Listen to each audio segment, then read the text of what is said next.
Há montanhas que parecem feitas apenas de pedra, vento e tempo.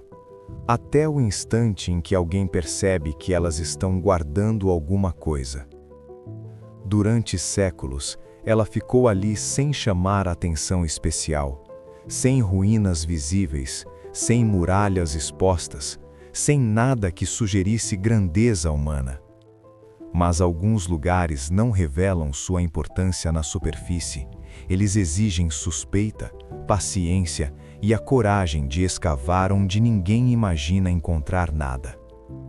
O segredo dessa montanha não estava no topo, nem na paisagem, mas enterrado em profundidades mais antigas do que a memória escrita consegue alcançar. Antes de cidades, antes de impérios, antes da escrita, antes de quase tudo o que costumamos chamar de civilização, alguém construiu algo ali. E essa simples possibilidade já é suficiente para deslocar o eixo de tudo o que pensamos sobre o começo da vida organizada. No começo, o lugar parecia apenas uma elevação discreta perdida entre paisagens secas, como tantas outras espalhadas pelo mundo antigo. Não havia colunas expostas, não havia fachada, não havia nada que gritasse monumento.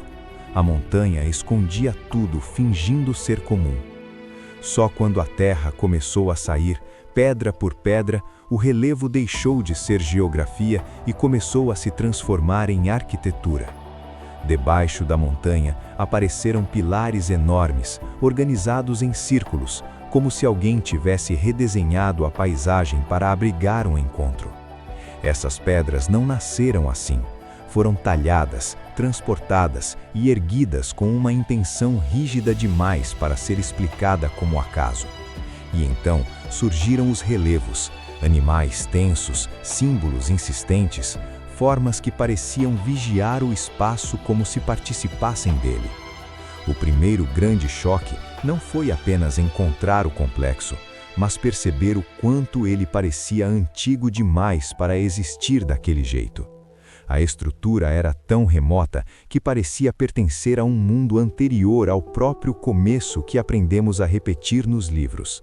Isso quebra uma lógica confortável.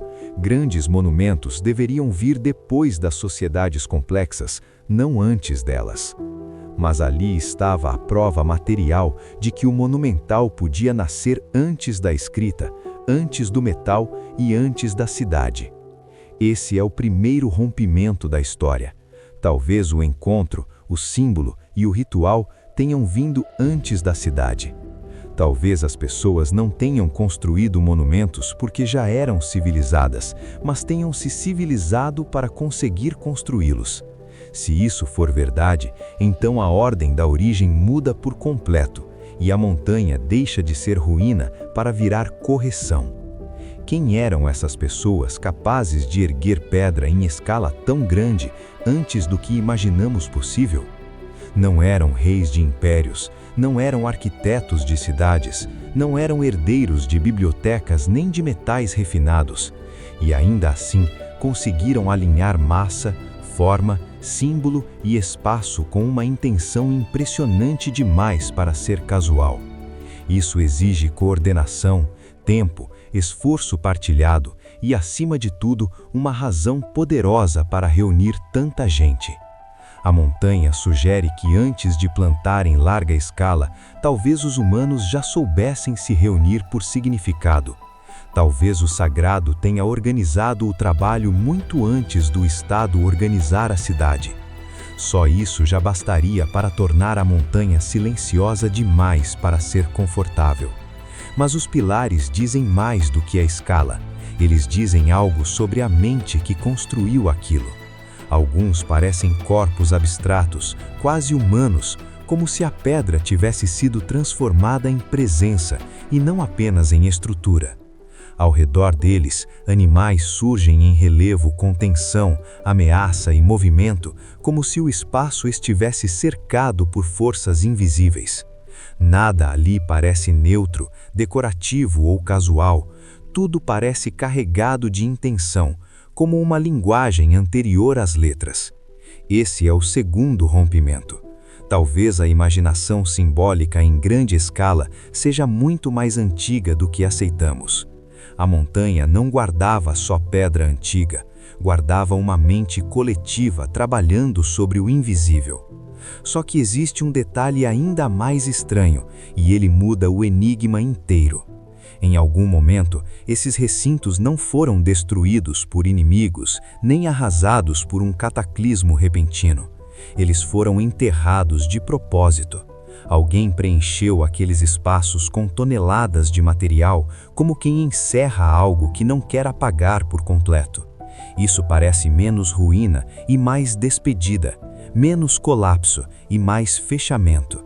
Como se a montanha tivesse sido transformada numa cápsula, não num cemitério. Esse é o terceiro rompimento do vídeo.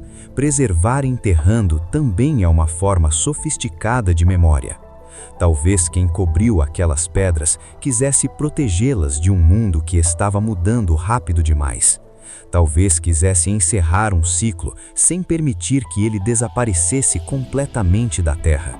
Porque sob um nível surgem outros, e sob esses outros ainda aparecem sinais de fases mais antigas. A montanha não estava guardando um único segredo, mas uma sequência inteira de segredos acumulados. Quanto mais fundo se olha, mais a história encolhe, e a pré-história cresce diante dos olhos. É como se o chão estivesse dizendo que nosso começo foi mais complexo, mais lento e mais ritual do que imaginamos. Não encontramos ali reis conhecidos, nomes célebres ou documentos triunfais. Encontramos algo mais desconcertante: grandeza sem biografia. A montanha não oferece heróis fáceis, ela oferece prova, peso e pergunta. E talvez seja por isso que inquieta tanto, porque aponta não só para o que existiu, mas para o quanto ainda não entendemos. Ela insinua que muitos de nossos começos podem estar errados na ordem, na causa ou no próprio sentido. No fim, a montanha que guardava um segredo mais antigo da história não fala apenas de pedra, mas da memória humana antes dos arquivos. Ela fala de comunidades que talvez tenham se reunido primeiro para significar o mundo e só depois para administrá-lo.